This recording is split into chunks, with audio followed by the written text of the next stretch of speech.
SpaceX President and COO Gwynne Shotwell called for deregulation as space industry executives met with White House officials Thursday at the first National Space Council since it was disbanded in 1993.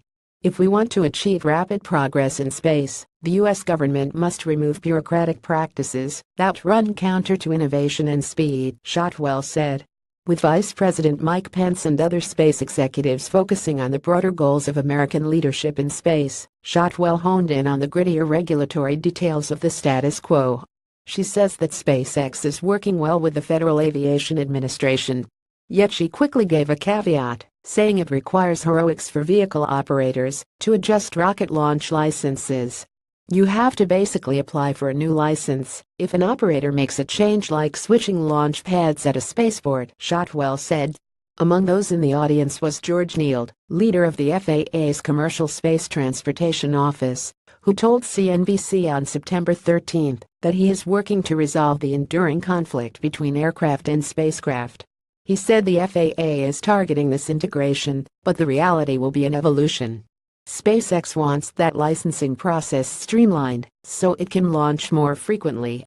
This year it has successfully completed 13 of 13 launches, which Shotwell said is more than any nation. But Shotwell criticized the amount of time it takes to apply, saying the process takes 6 months, and then you reapply at 90 days, 30 days, and then 15 days to file the flight plan. SpaceX wants the National Space Council to harken back to NASA's Commercial Orbital Transportation Services Program, or COTS. Shotwell said the program offered a firm fixed-price pay-for-performance with competitive principles. COTS allowed NASA to rapidly yield 2 new spacecraft and 2 new rockets, Shotwell said. Regulations written decades ago must be updated to keep pace with the new technologies and the high cadence of launch from the United States, if we want a strong space launch industry here at home, Shotwell added. She, like the other executives, stopped short of reiterating Pence's statement that America has lost our edge in space. Instead, Shotwell remained focused on the present. In fact, Shotwell believes SpaceX is bringing back the dominance U.S. experienced in space in the 90s, an idea repeated by the executives of Lockheed Martin, Boeing, Orbital ATK, Blue Origin and Sierra Nevada Corporation also in attendance.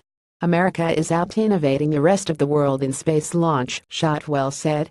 She repeated SpaceX's plan to carry American astronauts to space next year.